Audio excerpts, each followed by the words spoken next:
జనవరి 23 తర్వాత రాబోయే జనవరిలో అనేక అద్భుతాలు జరుగుతాయి. రాజకీయాలన్నీ కూడా జనవరి 23 తర్వాత మారుతాయి. దేశ రాష్ట్ర రాజకీయాలన్నీ కూడా దీంతోనే ముడిపడి ఉన్నాయి. ఈ మాట పదే పదే చెప్తూ ఉన్నారు.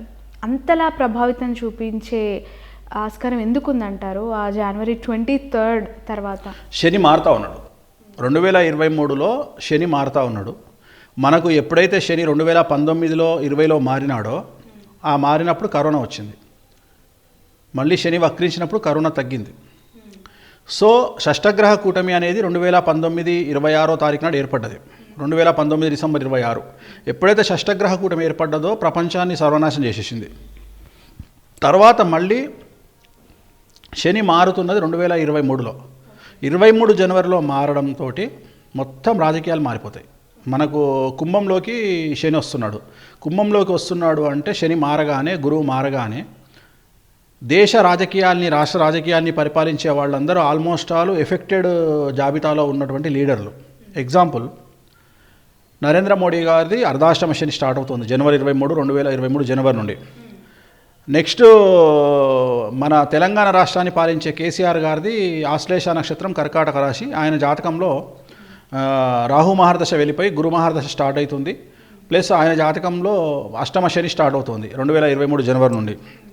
ఈరోజు ఆంధ్రప్రదేశ్ అపోజిట్ లీడర్ అయినటువంటి చంద్రబాబు నాయుడు గారిది కూడా సేమ్ పుష్యమి నక్షత్రం కర్కాటక రాశి. కేసీఆర్ గారిది ఆయన ఒకటే రాశి. ఆయన జాతకంలో కూడా పెను మార్పులు సంభవించబోతా ఉన్నాయి. 2023 జనవరి నుండి అష్టమ శని స్టార్ట్ అవుతుంది. ఆయనకు ఆరోగ్యపరమైన ఇబ్బందులు. ఎవరికి? చంద్రబాబు నాయుడు గారికి. ఇక్కడ కేసీఆర్ గారికి ఆరోగ్యపరమైన ఇబ్బందులతో పాటు న్యాయపరమైన ఇబ్బందులు ఉంటాయి. ఆల్రెడీ నేను ఉగాది కూడా చెప్పిన. సో ఇద్దరికి ముఖ్యమంత్రులు, ఇంతకుముందున్న ఎక్స్ ముఖ్యమంత్రికి, ఇప్పుడున్న ముఖ్యమంత్రికి ఇద్దరికి కూడా ఆర్థికపరమైన న్యాయపరమైన చిక్కులు ఉండే అవకాశం ఉంది. తెలంగాణ ముఖ్యమంత్రికి, అటు చంద్రబాబు నాయుడు గారికి ఆరోగ్యపరంగా న్యాయపరంగా ఇద్దరికి. ప్లస్ ఇక్కడ జగన్మోహన్ రెడ్డి గారిని తీసుకుంటేనేమో పాజిటివ్కి వెళ్తున్నారు. అంటే నెగిటివ్ సైడ్ నుండి అష్టమ శని నుండి ఆయన 5వ స్థానంలోకి శని వెళ్తూ ఉన్నాడు. సో ఆయన జాతకంలో మార్పులు ఉంటాయి. ఆయనేమో పాజిటివ్ వైపు వెళ్తున్నాడు. అంటే ఆయన పాజిటివ్గా ఉన్నప్పుడే నరకాన్ని చూస్తున్నాడు, నెగిటివ్గా ఉన్నప్పుడు నరకాన్ని చూస్తున్నాడు. అంటే ఆయనకు టార్చర్ ఉంది. సో పాజిటివ్గా వెళ్తున్నాడు ఆయన. సో ఏదైనా మార్పు సంభవించవచ్చు. అంటే ఇప్పటివరకు నెగిటివ్లో ఉన్నాడు చంద్రబాబు నాయుడు. అందుకనే చెప్తున్నాడు జగన్మోహన్ రెడ్డి గారికి 2020 నుండి బ్యాడ్ టైం నడుస్తుంది. ఓకే. సో ఎప్పుడు 23 వరకు. 23లో ఆయనకు శని వెళ్ళిపోతున్నాడు. చంద్రబాబు నాయుడు గారికి, కేసీఆర్కు శని వస్తున్నాడు. నరేంద్ర మోడీ గారికి శని వస్తున్నాడు. అట్లనే అమిత్ షా గారికి రాహు వస్తున్నాడు వ్యయంలోకి, జన్మంలోకి. సో ఈ జాతకాలన్నీ తీసుకుంటే కేంద్ర రాజకీయాలు, రాష్ట్ర రాజకీయాలు పెను మార్పులకు లోనైతాయి అని చెప్పడంలో ఎటువంటి అనుమానం అక్కర్లేదు. ఏదో ఒక సంచలనాలు మనం ఖచ్చితంగా చూడబోతున్నాం. ఇప్పుడు ఉన్నటువంటి రాజకీయాలన్నీ ఒక్కటేసారి మనం ఫ్లైట్లో కనుక ఎట్ ఏ టైం 1000 మీటర్లు కనుక ఫ్లైట్ టర్బులెన్స్కు లోనైతే ఎట్టయితుందో అట్లా భయంకరమైన కుదుపులు అనేటువంటివి మనకు దేశ రాజకీయాల్లో, రాష్ట్ర రాజకీయాల్లో కనిపిస్తుంది. అండ్ పవన్ కళ్యాణ్ గారిని ఖచ్చితంగా ముఖ్యమంత్రి అభ్యర్థిగా ప్రకటించాలి టీడీపీ లేదంటే బీజేపీ అని చెప్పి వాళ్ళ కార్యకర్తలు అవ్వచ్చు, వాళ్ళ నాయకులు అంటూ ఉన్నారు. బట్ ఈయనేమో తన పందాన్ని, అంటే ఒకరికి సపోర్ట్ చేయటమే ఎజెండాగా చెప్పట్లేదు కదా. ఆ మాట అనలేదు కదా, చెప్పిండు కదా. ఆయన క్లియర్గా ఏం చెప్పారు పవన్ కళ్యాణ్ గారు? మేము 2019లో 2014లో మేము త్యజించినాము, ఇప్పుడు మమ్మల్ని మాకు అవకాశం ఇవ్వండి అంటున్నారు. సో మమ్మల్ని సీఎం చేయండి. వ్యతిరేక ఓటు చీల్చకుండా ఖచ్చితంగా అందరినీ ఒక తాటిపైకి తీసుకొచ్చే ప్రయత్నం చేస్తాను అని చెప్తున్నారు. అంటే దాని అర్థం ఏంటి? అదే చెప్తున్నా. ఏదైనా ఆయన సీఎం కావాలి కదా. ఇప్పుడు ఈయన వేరే వాళ్ళను సీఎం చేయడానికి అయితే ఈయన రాజకీయంలోకి రావాల్సిన పని లేదు. ఈయనకు అవసరమే లేదు. ఈయన అసలు రాజకీయాలే అక్కర్లేదు. ఎందుకంటే ఆయన సినిమా చేసుకుంటే 70 కోట్లు ఇస్తారు, హ్యాపీగా బతకొచ్చు.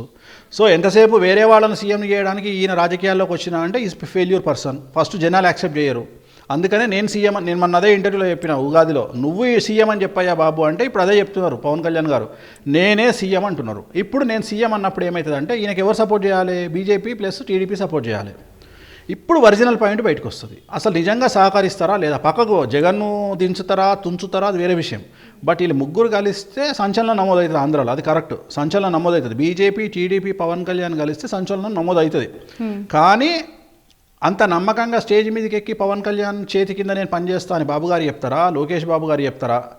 ప్లస్ బీజేపీ, టీడీపీ, జనసేన ముగ్గురు కలిసి ఒకే స్టేజ్ మీద ఇలాంటి ప్రెస్ మీట్ పెడతారా అనేది అదొక, ఐ థింక్ దట్ ఈజ్ ప్రపంచ వింత. సో చూడాలి. అది జరిగితే ఆంధ్రప్రదేశ్ రాజకీయాల్లో పెను మార్పులు ఉంటాయి. ఎందుకంటే చంద్రబాబు గారిది పుష్యమి, పవన్ కళ్యాణ్ గారిది ఉత్తరాషాఢ. ఇవి రెండు పడనటువంటి నక్షత్రాలు.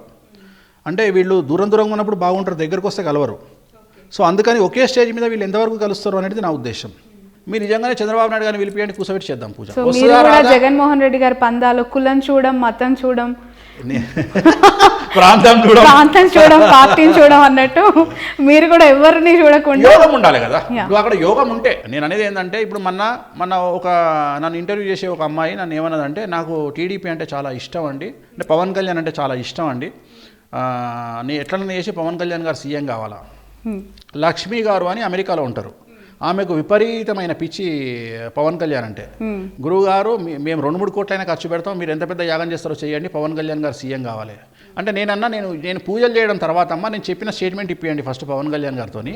ఏమని స్టేట్మెంట్ ఇప్పియండి అంటే, పవన్ కళ్యాణ్ గారు బీజేపీ ప్లస్ చంద్రబాబు నాయుడు ముగ్గురు ఒకటే వేదిక మీద కూర్చొని చంద్రబాబు నాయుడు గారితో స్టేట్మెంట్ ఇప్పియండి. ఏమని అంటే, 2.5 సంవత్సరాలు పవన్ కళ్యాణ్ ముఖ్యమంత్రి, 2.5 సంవత్సరాలు నేను ముఖ్యమంత్రి, ఈ స్టేట్మెంట్ ఇచ్చిన తర్వాత నేను పూజ చేస్తే అప్పుడు గెలుస్తారు పవన్ కళ్యాణ్ అని చెప్పిన.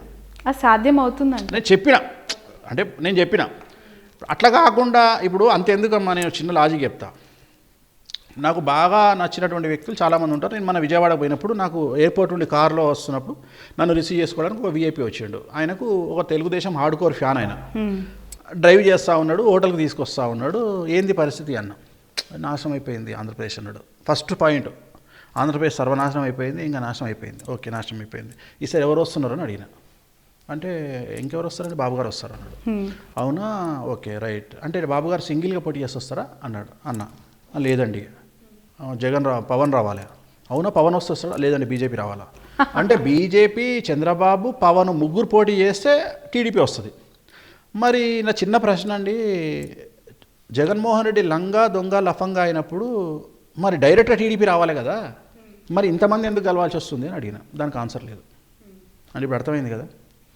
మనం చాలా ఊహించుకుంటాం, రియాలిటీ వేరు. ఇప్పుడు జనాలకు తొందర ఎక్కువ. నేను బెనిఫిషియర్స్ని అడిగిన, బెనిఫిషియర్ అంటే ఈ స్కీములు తీసుకునే వాళ్ళని అడిగిన. వాళ్ళని అడిగితే 10వ తారీఖు వరకు జగన్ తిడుతున్నారు, 11 నుండి మెచ్చుకుంటున్నారు. అంటే ఆ స్కీమ్ పైసలు వచ్చే వరకు తిడుతున్నారు, లేట్ అయితే స్కీమ్ పైసలు చేతికి రాగానే దేవుడు అంటున్నారు. అంటే దానివల్ల కన్ఫ్యూజ్ అవుతుంది ఆంధ్రప్రదేశ్ రాష్ట్రం. అర్థమైందమ్మా. ఇప్పుడు ఈ నెల 10వ తారీఖు వరకు స్కీమ్ పైసలు పడతలేవు అకౌంట్లో, పడకపోతే లేట్ అయింది కాబట్టి తిడుతున్నారు జగన్ను. 11 తర్వాత పాజిటివ్గా మాట్లాడుతున్నారు. సో ఈ కన్ఫ్యూజన్లో జనాలు ఏమనుకుంటున్నారు అంటే ఏదో జరుగుతుంది అనుకుంటారు. కానీ ఇవాళటి మాటను నేను ఏకీభవించను. నేను చెప్పబోయేది ఏంటంటే 2023 జనవరి నుండి ఆంధ్రప్రదేశ్ రాష్ట్ర రాజకీయాలు, తెలంగాణ రాష్ట్ర రాజకీయాలు, కేంద్ర రాజకీయాలు సర్వం మారబోతున్నాయి. శని మారుతూ ఉన్నాడు, గురువు మారుతూ ఉన్నాడు. సినిమా అనేది అప్పుడు స్టార్ట్ అవుతుంది.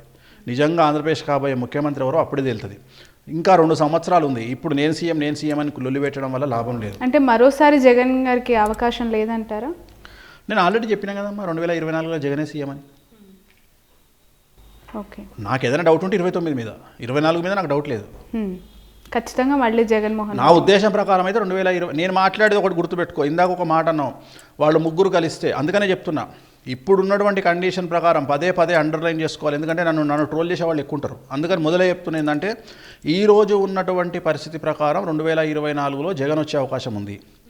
రేపొద్దున పార్టీలు ఎవరెవరు కలుస్తారు, ఎవరెవరు కొట్టుకుంటారు అనే దాన్ని బట్టి సీఎం గురించి మాట్లాడతా. అంటే నా భయం అంటే ఏంటి అంటే, నేనేం దేవుడిని కాదు, నాది ఒక ప్రిడిక్షన్. సో నేను చెప్పే సక్సెస్ రేటు 98%. ఇన్ కేస్ ఒకవేళ నేను చెప్పేది ఒక్కటి తప్పైనా దాని మీద కొన్ని 100 కోట్ల బెట్టింగ్ జరిగినప్పుడు వాళ్ళ కుటుంబాలు నష్టపోతాయి. సో అందుకనే నేను ఇవాళ నీతోని ఇది బేసిక్. ఇది నేను చెప్పదలుచుకుంది ఏంటంటే, ఇక మీదట ఎక్సెప్ట్ ఆంధ్ర ఎలక్షన్స్, రాబోయే ఆంధ్ర ఎలక్షన్స్ పోల్స్ రిజల్ట్కు తప్ప, అది కూడా ఈరోజే చెప్తున్నా, ఇక ఫర్దర్గా చెప్పను. అక్కడ జగన్మోహన్ రెడ్డి వస్తాడు, 10 మంది కలిసి వస్తారా, 20 మంది కలిసి వస్తారా, 30 మంది కలిసి వస్తారా, నాకు అనవసరం. అక్కడ మళ్ళీ జగన్మోహన్ రెడ్డి వస్తాడు. రెండోది, తెలంగాణ కాబోయే ముఖ్యమంత్రి రేవంత్ రెడ్డి, ఆంధ్ర ముఖ్యమంత్రి జగన్మోహన్ రెడ్డి, ఇద్దరి జాతకాలు కూడా సేమ్ బుధ మహర్దశ నడుస్తుంది. ఇద్దరు జైలుకు పోయి వచ్చిర్రు. చెప్పనే మాకు కంప్లీట్ చేయని, ఇద్దరు జైలుకు పోయి వచ్చిర్రు. సో ఇక్కడ గుర్తుంచుకోవాల్సింది, చెంచల్ కూడా జైలు 2 ముఖ్యమంత్రులు ఇచ్చింది 2 రాష్ట్రాలకు. సో ఈ 2 ముఖ్యమంత్రులు కూడా ఖచ్చితంగా నాకున్నటువంటి అవగాహన ప్రకారం కంటిన్యూగా వీళ్ళు కరెక్ట్గా పనిచేస్తే ఇన్ ద సెన్స్ జాతకాలని బేరీజ్ వేసుకుంటూ ముందుకు వెళ్ళినట్లయితే ఇద్దరు కూడా 3 టర్ములు రూలింగ్ చేసే అవకాశం ఉంది. అంటే 15 సంవత్సరాలు. జగన్మోహన్ రెడ్డి ఆల్రెడీ వచ్చి 4.5 ఏళ్ళు అయింది. సో ఇక్కడ ఎట్లాగూ రేవంత్ రెడ్డి గారు ముఖ్యమంత్రి పీఠాన్ని అధిరోహించబోతా ఉన్నారు. అది వృషభ లగ్నం అవ్వచ్చు, కర్కాటక లగ్నం అవ్వచ్చు, మిథున లగ్నం అవ్వచ్చు. 3 లగ్నాలలో సూటబుల్ లగ్నం వారికి 3 లగ్నాలలో ఏదో ఒక లగ్నం ఉంటుంది కాబట్టి ఆ లగ్నాన్ని బేస్ చేసుకొని 4వ తారీఖు కానీ 9వ తారీఖు కానీ వారి ప్రమాణ స్వీకారం ఉండే అవకాశం ఉంటుంది. సో ఇది కన్ఫాము. రేవంత్ రెడ్డిని కొట్టేటోడు లేడు, జగన్మోహన్ రెడ్డిని ఎదుర్కొనేటోడు లేడు అని చెప్పి మీరు చెప్పారు. నేను చాలా ఆశ్చర్యంగా చూసా వీళ్ళిద్దరికి ఎలా సింక్ అవుతుంది. మోర్ ఓవర్ ఇక్కడ నేను అంటే జర్నలిస్టిక్ యాంగిల్లో ఆలోచిస్తే జైలుకి వెళ్ళొచ్చారు ఇద్దరు, చాలా స్ట్రాంగ్ అయ్యారు. నిజం చెప్పాలంటే రేవంత్ రెడ్డి గారికి ఉన్న ఏకైక కుమార్తె ఆయన పెళ్లి సమయంలో లేకపోవటం, జైలుకు సంబంధించి వచ్చారు, అసలు చూసుకోలేదు. కన్న కూతురు పెళ్లికి సంబంధించిన ఆనందం ఆయన జీవితంలో లేదు. ఈరోజు ఆయన జైలుకి వెళ్ళొచ్చిన తర్వాత ఇంకా చాలా బలంగా మారారు. పీసీసీ అయిన తర్వాత కాంగ్రెస్ పార్టీ యొక్క రైజ్ ఎట్లా ఉందనేది చూసాం. సో జగన్మోహన్ రెడ్డి గారి విషయంలో పాదయాత్ర తర్వాత ఆయన అధికారం ఎలా చేజెక్కించుకున్నారు అనేది కూడా చూసాం. వీళ్ళిద్దరి సిమిలారిటీస్ ఏంటి? సిమిలారిటీస్ అంటే నాకు వ్యక్తిగతమైనటువంటి సామాజికమైనటువంటి అంశాలు లేదా సామాజిక వర్గం కూడా ఇద్దరిది సేమ్. అదే అంటారు, అది నాకు అనవసరం. నాకు సంబంధించినంత వరకు జగన్మోహన్ రెడ్డి గారిది ఆరుద్ర నక్షత్రం, రేవంత్ రెడ్డి గారిది చిత్తా నక్షత్రం. జగన్మోహన్ రెడ్డి గారిది మిథున రాశి, రేవంత్ రెడ్డి గారిది తులారాశి. విచిత్రమైన విషయం ఏంటంటే జగన్మోహన్ రెడ్డి గారి జాతకంలో 2018 డిసెంబర్ నుండి బుధ మహర్దశ ప్రారంభమైంది. 17 సంవత్సరాలు ఉంటుంది బుధ మహర్దశ. అంటే ఆయన రాజకీయంగా ముఖ్యమంత్రి అవ్వడానికి 5 నెలల ముందు ఆయనకు బుధ మహర్దశ స్టార్ట్ అయింది. విచిత్రమైన విషయం ఏంటంటే రేవంత్ రెడ్డి గారికి 2024 ఏప్రిల్ నుండి బుధ మహర్దశ ప్రారంభమవుతుంది.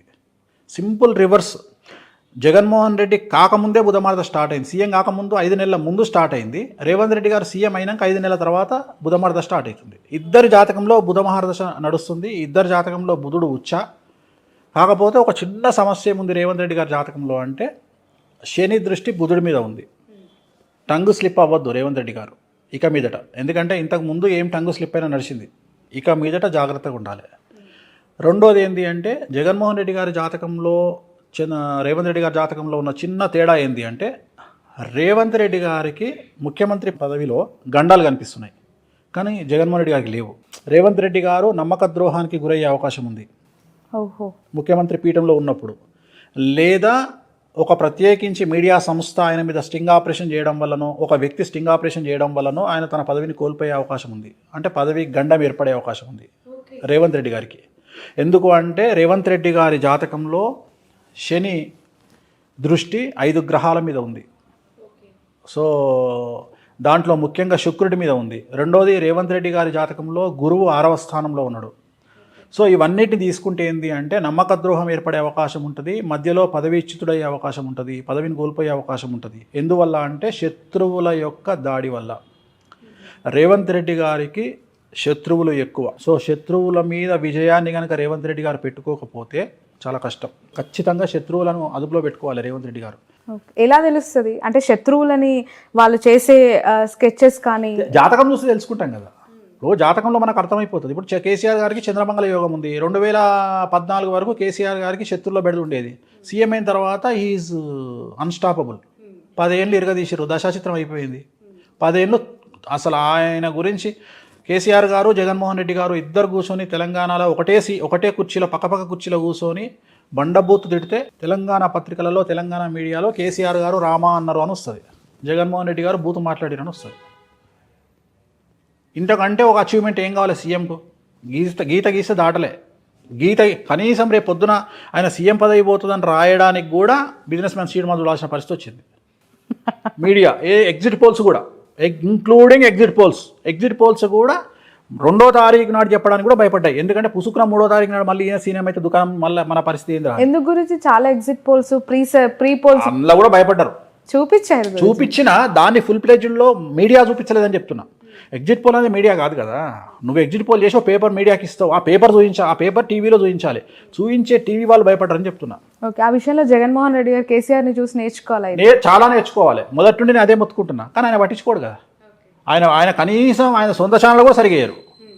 ఆయన సొంత ఛానల్లో కూడా ఆయన కాపాడేవాడు ఉండడు. అది కర్మ.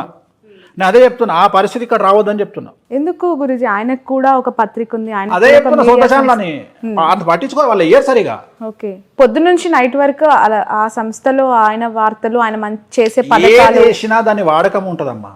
మనం మీడియా చూపించే విధానం అంటే అఫ్ కోర్స్ జనాలు చూపించిన పట్టించుకుంటలేరు. కారణం ఏంది అంటే జనాలకు క్లారిటీ ఏర్పడ్డది, ఎవరేంది, ఏ ఛానల్ ఏంది, జస్ట్ కరపత్రిక కరపుత్రిక అంతే తేడా. ఇక జనాలు నమ్మే స్టేజ్లో లేరు. ఏమయ్యే ఎంజాయ్ చేస్తున్నారమ్మా, న్యూట్రాలిటీ పోయింది. ఒకప్పుడు ఒక టీవీ ఛానల్లో ఒక సిఐ గురించో, ఒక ఎస్ఐ గురించో, ఒక రెవెన్యూ ఇన్స్పెక్టర్ గురించో, ఒక ఎంఆర్ఓ గురించి వస్తే షేక్ అయ్యేది వాడి ఫ్యామిలీ. ఇప్పుడు లైట్ తీసుకుంటున్న వాడు. ఈవెన్ వాళ్ళ పై అధికారులు కూడా దీన్ని అడ్డం పెట్టుకొని ఆయన మీద చర్య తీసుకోవట్లేదు. ఎందుకంటే అది నిజమా అబద్ధమా ఎందుకులే వదిలేస్తున్నారు. అంటే దానికి ఉండే గుడ్ విల్ అనేది, నిజాయితీ అనేది, క్రెడిబిలిటీ పోయింది. ఎప్పుడే కానీ జనాలకు ఓట్లకు సంబంధం లేదు. బట్ టీడీపీతో పొత్తుని ఒకవేళ వాళ్ళు విరమించుకున్నా, పవన్ కళ్యాణ్ గారు విరమించుకొని బీజేపీతో కలిసి ఎన్నికల్లోకి దిగితే ఇంపాక్టెడ్ సీట్స్ ఏమైనా, అంటే ఏమైనా ఇన్ఫ్లుయెన్స్డ్ సీట్స్ ఏమైనా ఉండొచ్చా ఏపీలో? ఇప్పుడు ఇండివిజువల్గా పవన్ కళ్యాణ్ రేపొద్దున కూడా టెక్నికల్గా మాట్లాడితే పవన్ కళ్యాణ్ గారు పోటీ చేస్తే టీడీపీ ఓటు పవన్ కళ్యాణ్ గారికి కన్వర్ట్ అవుతుందా? నా simple question. Janasena vote TDP convert అవుతుంది, కానీ టీడీపీ ఓటు కన్వర్ట్ అవుతుందా? నా ప్రశ్న, ఇది పెద్ద ప్రశ్న. ఇది దీనికి ఆన్సర్ చేస్తే జవాబు వస్తుంది. నేను అడిగే ప్రశ్నకు ఆన్సర్ చేయి. టీడీపీ ఓటు జనసేన కన్వర్ట్ అయ్యే అవకాశం ఉండదు. పొత్తు పెట్టుకున్నప్పుడు ఖచ్చితంగా పొత్తు పెట్టుకున్న ఇయ్యరు. తెలంగాణలో 8 చోట్ల జనసేన పోటీ చేసింది. ఎవరితో కలిసి పోటీ చేసింది? బీజేపీతో కలిసి పోటీ చేసింది. సంస్థాగతంగా ప్రతి కాన్స్టిట్యున్సీలా సరే పోనీ వద్దు అనుకుందాం, అట్లీస్ట్ ఒక 8 కాన్స్టిట్యున్సీలలో ఒక 4 కాన్స్టిట్యున్సీలలోనన్నా 15,000 ఓట్లు పడాలి కదా. అట్లీస్ట్ 16,000 ఓట్లు పడితే డిపాజిట్ దక్కుతుంది. అంటే బీజేపీకి ఓట్లు 15,000 ఓట్లు కూడా లేవా కాన్స్టిట్యున్సీలో? ఆ 15,000 ఓట్లు ఎందుకు కన్వర్ట్ కాలే జనసేనకు? ఇదే ప్రశ్న ఆంధ్రాలో ప్రత్యక్షమవుతుంది, ఉత్పన్నమవుతుంది. నేను అడిగే ప్రశ్నే ఇది. జనసేనకు బీజేపీ ఓటు షేరు ఎందుకు కన్వర్ట్ కాలేదు తెలంగాణలో? బీజేపీ, టీడీపీ, జనసేన ఇంచుమించు 3 కలిసి పోటీ చేసినట్టే ఒక రకంగా చెప్పాలంటే తెలంగాణలో అనుకుందాం, ఇల్లీగల్గానో లేకపోతే అన్అఫీషియల్గానో. మరి జనసేనకు బీజేపీ ఓట్లు ఎందుకు కన్వర్ట్ కాలే, ఎందుకు ట్రాన్స్ఫర్ కాలే? జనసేన బీజేపీ పోటీ చేసినట్టే కదా తెలంగాణలో. టీడీపీ ఎన్నికల బారి నుంచి లేదు, కానీ అన్అఫీషియల్ గానే సపోర్టే కదా. జనసేన అంటే టీడీపీ కూడా జనసేనతో కలిసింది ఆంధ్రాలో. లేదు. ఇప్పుడు ఇక్కడ టీడీపీ ఎన్నికల నుంచి తప్పుకొని వాళ్ళ కార్యకర్తల్ని లేదంటే ఆ పార్టీ సింపథైజర్స్ ని ఎటువైపు మళ్ళించింది అంటే గాంధీ భవన్ వైపు మళ్ళించింది. గాంధీ భవన్ లో కాంగ్రెస్ జెండాలతో పాటు టీడీపీ జెండాలు పట్టుకోవాలి. తప్పు మళ్ళలేదు. సెటిలర్స్ గనక ఇవాళ కాంగ్రెస్ కోటేసి ఉంటే హైదరాబాద్ లో కాంగ్రెస్ కు 10 సీట్లు వచ్చాయి. ఒక్క సీట్ కూడా రాలే హైదరాబాద్ లో. రంగారెడ్డి హైదరాబాద్ లో మొత్తం బీఆర్ఎస్ ఫుల్ స్వీప్ చేసింది అంటే దాని అర్థం ఏంది అంటే మొత్తం గుండుగుత్తగా టీఆర్ఎస్ కేసీఆర్ సెటిలర్స్ అందరూ. ఎవ్వరు కూడా చంద్రబాబు నాయుడు ఇష్యూస్ బేస్ చేసుకొని ఏ ఒక్కడు కూడా కాంగ్రెస్ పార్టీకి వెయ్యలేదు అనేది తేటతెల్లమైతుంది. సో టీడీపీ సింపథైజర్స్ కావచ్చు, టీడీపీ నాయకులు కావచ్చు, చంద్రబాబు మనుషులు ఎవ్వరు రేవంత్ కు సపోర్ట్ చేయలే. చేసుంటే ఇవాళ సిటీ మొత్తం కనీసం 10 సీట్లు కొట్టేది. ఓకే, అప్పుడు ఇంకా కాంగ్రెస్ కి ఇంకా ఎక్కువ సీట్లు. నేను అదే చెప్తున్నా, 10 సీట్లు కొట్టేది హైదరాబాద్ లో. కొట్టలేదు అంటే ఫుల్ అసలు కన్వర్టే కాలే. మొత్తం యాజ్ ఇట్ ఈజ్ గా ఓట్లన్నీ గుండుగుత్తగా టీఆర్ఎస్కి వెళ్ళినాయి. సో ఇది జరగలేదు. అంటే జనాలు చంద్రబాబు నాయుడు ఇష్యూని వేరే రకంగా చూసారు, తెలంగాణ ఇష్యూని వేరే రకంగా చూసారు. రెండోది, సెటిలర్స్ అనే పదం ఇక మీదట వాడద్దు. వాళ్ళు కూడా తెలంగాణలో భాగస్వాములే. ఎందుకంటే వాళ్ళు తెలంగాణ పీపుల్ లాగానే బతుకుతున్నారు. వలస వచ్చిన వాళ్ళు కానీ ఎక్కడ కూడా సెటిలర్స్ లాగా లేరు. అందువల్ల వాళ్ళు ఓన్ చేసుకొని ఓట్లేసారు తెలంగాణ. బట్ కేటీఆర్ గారు చేసిన కొన్ని చంద్రబాబు నాయుడు గారి అరెస్ట్ విషయంలో కమెంట్స్ అనేవి నెగిటివ్ ఇంపాక్ట్ చూపించాయి పార్టీకి అనేది చాలా. ఒకవేళ ఎలక్షన్ రోజుకు ఆయన లోపల ఉంటే జరిగేదేమో, అప్పటికే ఆయన వదిలేసారు. అందువల్ల ఆ ఇంపాక్ట్ పడలేదని చెప్తున్నా. ఆయన లోపల ఉంటే ఫీలింగ్ మారేమో, కానీ ఆయన బయట ఉన్నట్టే కదా. దాని వేడి తగ్గిపోయింది అప్పటికి. ఆ సీన్ వేడి తగ్గిపోయింది కాబట్టి జనాలు కూల్ అయిపోయింటారు. సో తెలంగాణలో టీడీపీ ఇంపాక్ట్ లేదు, జనసేన ఇంపాక్ట్ లేదు, జీరో లేదు, ఉండబోదు, ఫ్యూచర్లో కూడా ఉండదు. ఓకే, ఏపీ పరిస్థితికి చంద్రబాబు నాయుడు గారు ఇన్ ఫ్యూచర్ మీరు 2 టర్మ్స్ ఇప్పుడు జగన్మోహన్ రెడ్డి గారే వస్తారంటున్నారు కదా. Next two terms Jaganmohan Reddy గారు వస్తారు. 2024-29 ఎవరు? జగన్మోహన్ రెడ్డి వస్తాడు, ముఖ్యమంత్రి ఆయనే అవుతారు. మరి ఆయన పార్టీ ఆయన అంటే మీ నోట్ నుంచి చెప్పాలి. జగన్మోహన్ రెడ్డి గారు 2024లో మరియు 2029లో ఆయనే ఆంధ్రప్రదేశ్ రాష్ట్రానికి ముఖ్యమంత్రిగా ఉండబోతా ఉన్నారు. డామ్ షూర్ గా ఇది రికార్డ్ అవుతుంది కదా. బాబు రికార్డ్ చేస్తున్నా. ఆ తర్వాత అయినా చంద్రబాబు నాయుడు గారు ముఖ్యమంత్రి అయ్యే అవకాశం ఉందా? ఏందమ్మా రాసుకొచ్చుకుంటా ఏంది 200 ఏళ్ళు బతుకుతాను బడే ఉన్నావు నువ్వు, నాకు అర్థమైతలేదు. అంటే 74 ఏళ్ళు ఇప్పుడు ఇప్పటికే మీరు అన్నారు తెలంగాణలో రేవంత్ రెడ్డి గారు సీఎం కాదమ్మా, 74 ఏళ్ళు ఆయనకు. రాజకీయ గండం ఉంది, పరిస్థితులు అనుకూలంగా లేవు కాంగ్రెస్ పార్టీకి అని చెప్పారు. ఏపీలో జగన్మోహన్ రెడ్డి గారు 2 టర్మ్స్ వచ్చిన తర్వాత ఏమైనా సిచ్యువేషన్స్ బ్యాడ్ గా వెళ్లే అవకాశం కనిపిస్తుంది? ఏం లేదు, ఇంకా రేపు 2024లో జగన్మోహన్ రెడ్డి సీఎం అయినాక టీడీపీ అనే పార్టీ ఏడు ఉంటుంది. ఓకే, తర్వాత చూద్దాం కదా, ఆ పార్టీ 29 వరకు సస్టైన్ అయినప్పుడు కదా, ఆ పార్టీ అప్పటి వరకు సస్టైన్. ఇప్పుడు నేను ఇంతకుముందు చెప్పిన 2017లో ఒక ఇంటర్వ్యూలో చెప్పిన ఏమని అంటే, రాజశేఖర్ రెడ్డి లాగా మారిన జగన్మోహన్ రెడ్డి గారిని చూస్తారు మీరు అని చెప్పిన. అన్నట్టుగానే ఆయన మారిండు. మారిన తర్వాత ఆయనకు జనాల్లో లీడర్లు నమ్మకం వచ్చింది. అట్లనే ఇంకో మాట చెప్తున్నా ఇప్పుడు నీ తరపున, కేసీఆర్గా మారబోతున్న జగన్మోహన్ రెడ్డిని చూస్తారు 24లో. అర్థమైందా డైలాగ్? ఓకే, కంట్రోల్ చేస్తాడు, ఓకే, అందరినీ కంట్రోల్ చేస్తాడు. సో ఇంకా తిరుగులే జగన్మోహన్. స్థానబలం ఏంటంటే స్థానబలం. గత ఇంటర్వ్యూలో finally to conclude, Pawan Kalyan and TDP party 2 మాత్రమే అలయన్స్ ఉన్నాయి ఏపీ విషయానికి వస్తే. ఇప్పుడు బీజేపీ కూడా అక్కడ జత కట్టింది. ఏమైనా మార్పులు ఉంటాయా మీరు చెప్పిన గత ప్రిడిక్షన్స్? ఏముండదమ్మా, అంటే ఆ 3 పార్టీలు కలుపుకొని చాలా స్ట్రాంగ్ గా జగన్ గారి పైకి ఇప్పుడు దూసుకొస్తూ ఉన్నాయి. అండ్ మళ్ళీ జగన్ గారు విన్ అవుతారని మీరు చెప్పారు అఫ్ కోర్స్, కానీ రియాలిటీ కొంత టఫ్ గా ఉంది అని సర్వేలు చెప్తూ ఉన్నాయి. గ్రౌండ్ రియాలిటీ వీళ్ళ కూటమికే అవకాశం అవన్నీ నేను చూడగలమా? అప్పుడు నేను రివ్యూవర్ని అవుతా, లేకపోతే నేను ఒక పొలిటికల్ అనలిస్ట్ అవుతా, నేను జ్యోతిష్కుని ఎందుకు అవుతా? నేను నమ్మిన సిద్ధాంతం ప్రకారం నేను పోతా. నాకు రిజల్ట్ నెగిటివ్ రాని పాజిటివ్ రాని నాకు అనవసరం. నేను చెప్పాలనుకున్నది చెప్తా. దానికి కూడా నేను ఫేస్ చేయడానికి సిద్ధంగా ఉంటా. నేను దానికి కూడా సిద్ధంగానే ఉంటా. బట్ నేను రివ్యూలను చూసి, నేను సర్వేలను చూసి నేను మాట్లాడలేదు. నేను ఒక జాతకాన్ని నమ్ముకున్న, జాతకాన్ని బేస్ చేసుకొని చెప్తున్నా అంతే. అది రిజల్ట్ అనేది నేను చెప్పిన జాతకమే బేస్ తప్ప ఈ వచ్చే సర్వేలు కానీ గ్రౌండ్ రియాలిటీ నాకు అనవసరం. జాతకాలే బేస్. సో మర్చిపోరని చెప్పొచ్చు కదా, బాబు గారు అలాగే బాలయ్య గారు, లోకేష్ గారు. ఆంధ్రప్రదేశ్లో రోజా గారిది టఫ్ ఉంటుంది, ఓకే, అంబటి రాంబాబు గారిది టఫ్ ఉంటుంది, మినిస్టర్ అమర్నాథ్ది టఫ్ ఉంటుంది. సో మూడు వైసీపీ వాళ్ళకు ఎగనెస్ట్గా చెప్పిన ఎంత ఆనందం. అలాగే కుప్పంలో చంద్రబాబు గారు చాలుగా ఈ 3 మళ్ళీ దీన్ని మిక్సప్ చేయదు. 3 ఆనందంగా కూడా ఎంజాయ్ చేస్తాను. అంటే వైసీపీ వాళ్ళ గురించి చెప్పారు కదా, వైసీపీ అంటున్న వైనాట్ కుప్పం గురించి ఒకసారి అదే చెప్తున్నా. ఈ 3 అయితే కన్ఫర్మ్, ఈ 3 టగ్ ఆఫర్ ఉంటాయి. ఆ ముగ్గురులో ఎవరైనా గెలిస్తే నేను టగ్ ఆఫర్ ఉంటాయి. ఇప్పుడు టైట్ అని చెప్తున్నా కానీ ఓడిపోతారని చెప్తలేను కదమ్మా. ఓకే, నేను టైట్ అని చెప్తున్నా, నేను ఓడిపోతారు అని చెప్పట్లేదు. ఇక్కడ అండర్లైన్ చేసుకోవాలి, టైట్ అని చెప్తున్నా. ఎట్లయితే అందరు అదే చెప్తున్నారో నేను కూడా అదే చెప్తున్నా. ఇప్పుడు ఆంధ్రప్రదేశ్లో ఒక 79 సీట్లు వన్ సైడ్ ఉంటాయి. 79 అంటే ఇంచుమించు 80 సీట్లు అనుకో. 80 సీట్లు వన్ సైడ్ ఉంటాయి. 80 పోతే ఇంకా ఇంచుమించు 95 సీట్లలో ఒక 35 సీట్స్ టఫ్ ఉంటాయి. మిగిలిన ఇంకో పార్టీకి ఉంటాయి. Okay, right. One more question. నెల్లూరుకి సంబంధించి చాలా మంది రెడ్డి కమ్యూనిటీ లీడర్స్ టీడీపీలోకి వచ్చారు కదా, బట్ ఇప్పుడు అక్కడ విజయసాయి రెడ్డి గారు బరిలో నిల్చున్నారు ఎంపీ క్యాండిడేట్గా.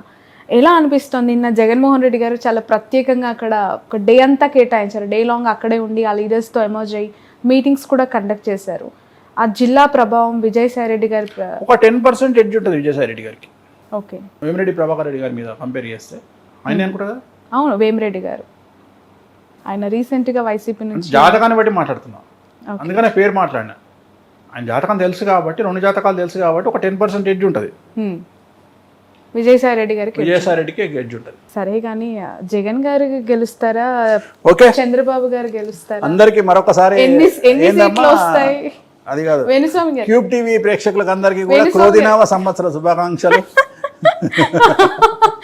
జగన్ గారు గెలుస్తానన్నారు. ఎన్ని సీట్లు వస్తాయి? ఉగాది నాడు కూడా మళ్ళీ పండుగ నాడు ఫైనల్ గా ఉగాది కాదు, ఉగాది పంచాంగం వింటారు, పంచాంగంలో ప్రకృతి వైపరీత్యాలు వింటారు, సినిమాలు వింటారు, రాజకీయాల దగ్గరకు వచ్చినప్పుడు మరి ఎవరు గెలుస్తారు? మనం ఆల్రెడీ ఒక ఫిగర్ అనుకున్నాం కదా, 95 నుండి 125 మధ్యలో ఎంత ఉండొచ్చు, 96 ఉండొచ్చు, 124 ఉండొచ్చు. బట్ నా ఫిగర్ అయితే మినిమం 95, మాక్సిమం 125.